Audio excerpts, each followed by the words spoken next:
प्रभु यीशु मसीह के सामर्थी नाम में आप सबों को जय मसीह की। आज के मनन का भाग हमने लिया है जो आपको मुझे मिलता है प्रेरितों के काम की किताब अध्याय 4 उसकी 36वीं आयत। Book of Acts chapter 4 verse 36 लिखा है, यूसुफ नाम साइप्रस का एक लेवी था जिसका नाम प्रेरितों ने बरनबास अर्थात शांति का पुत्र रखा। उसकी कुछ भूमि थी जिसे उसने बेचा और दाम के रुपए लाकर प्रेरितों के पांव के पास रख दी। अजीजों, यहां पर आप और मैं बरनबास नामक एक व्यक्ति को देखते हैं और इंग्लिश में लिखा है, हिंदी में लिखा है शांति का पुत्र, लेकिन इंग्लिश में लिखा है द सन ऑफ इंकरेजर अर्थात उत्साहित करने वाला एक व्यक्ति। और आप और मैं देखते हैं कि इसका वास्तविक नाम यूसुफ था, लेकिन चेलों ने कहा कि यूसुफ नाम इस पर नहीं जचता, इसके ऊपर एक और नाम जचता है जिसका नाम बरनबास है। अर्थात ये व्यक्ति वो व्यक्ति है जो दूसरों को प्रोत्साहित करने वाला है। ये व्यक्ति वो व्यक्ति है जो परमेश्वर के राज्य के लिए देने वाला है, क्योंकि उसकी अपनी संपत्ति थी और उसने उसको बेचकर परमेश्वर के प्रेरितों के पास उसने दे दी। अजीजों, एक बात मैं आपसे कहना चाहता हूं, परमेश्वर आज आपको मुझे एक प्रकार की सेवकाई देते हैं। और वो सेवकाई क्या है? आपकी मेरे जीवन की, भले आपके पास ढेरों सेवकाई हो, आप गिफ्टेड एक व्यक्ति हो, लेकिन मैं सोचता हूं हम सबके भीतर एक गुण होना चाहिए जिसे परमेश्वर चाहते और वही वो हो जो बरनबास के भीतर था। और वो क्या था? लोगों को उत्साहित करने वाला, लोगों को इंकरेज करने वाला, लोगों को जिस दशा में वो पड़े हैं वहां से उठाकर उनके जीवन को बिल्डअप करने वाला शब्द। आज मैं आपसे कहना चाहता हूं, परमेश्वर चाहता है कि जब आपके परिवारों को आप देखें, आपके मित्रों को जब आप देखें, अपनी जिंदगी को जब आप देखें, अपने भविष्य को जब आप और मैं देखते हैं, आइए हम उत्साहित भरे वचनों को बोलें, ऐसे शब्दों को बोलें जिनके द्वारा आप और मैं जीवनों का निर्माण करने वाले हों। अजीजों, मैंने एक कहानी पढ़ी थी और काफ़ी साल पहले की बात है।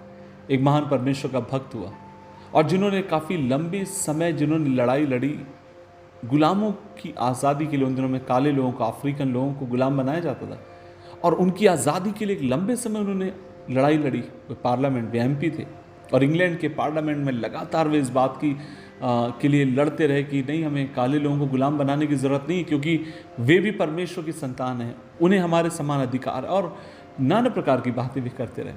लेकिन कोई भी उनकी सुनने के लिए तैयार नहीं था और एक बार वो निराश हो गए, वो छोड़ना चाहते थे। और कहा जाता है ऐसे समय महान परमेश्वर के दास पास्टर जॉन वेस्ली, जो कि मैथोडिस्ट चर्च के संस्थापक हैं, उन्होंने उन्हें एक चिट्ठी लिखी और वो चिट्ठी जब उन्होंने पढ़ी, उस चिट्ठी ने उनके सोच विचार को बदल दिया। उस चिट्ठी ने उन्हें नई स्फूर्ति प्रदान करी, नई शक्ति प्रदान करी और इस व्यक्ति ने कई सालों तक इसने काले लोगों की स्वतंत्रता के लिए लड़ाई लड़ी। आज मैं एक बात आपसे कहना चाहता हूं, आपको मुझे इस बात को याद रखने की जरूरत है। आपके मेरे एक शब्द, आपका मेरा एक वक्तव्य, आपका मेरा एक व्हाट्सएप, आपका मेरा एक ईमेल, आपके मेरे मुंह से निकलने वाला एक शब्द जो लोगों के जीवन का निर्माण करता है, वो उनके जीवन को बदल सकता है।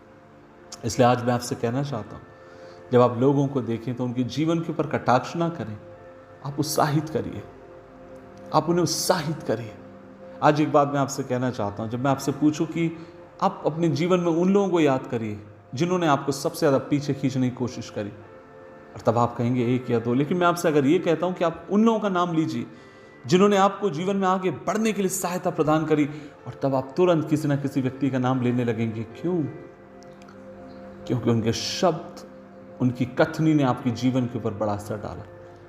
और आज सुबह के समय मेरे खुदा से यही ख्वाहिश है, वो आपके मेरे जीवन को, वो आपके मेरे शब्दों को बरनबास के शब्द बनाए, ताकि जब हम दूसरों के लिए शब्द कहें, दूसरों के लिए जब परमेश्वर के वचन कहें, ये वचन लोगों के जीवन को बदलें, लोगों के जीवन को आश्वासन दें, लोगों के जीवन को बनाने वाले हों।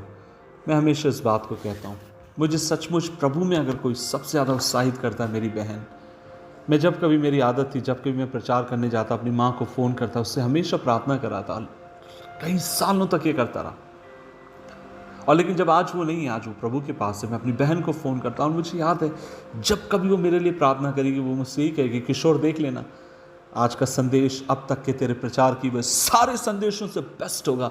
और मैंने देखा है परमेश्वर दिन प्रतिदिन मेरे संदेशों को निखारता, और उसका बड़ा कारण ये है, कोई है जो सकारात्मक शब्दों के द्वारा मेरे जीवन का निर्माण करता। और आज खुदा से हम दुआ मांगे अपने बच्चों के लिए, परिवार के लिए, भविष्य के लिए, सेवकाई के लिए, लोगों के लिए।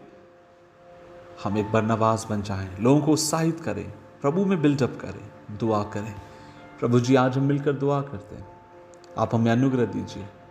खुदावन हमें बरनबास की जैसी एक सेवकाई आप दें, ताकि हम लोगों को आप में बनाएं, लोगों को उत्साहित करें, ताकि वे आपके निकट आए।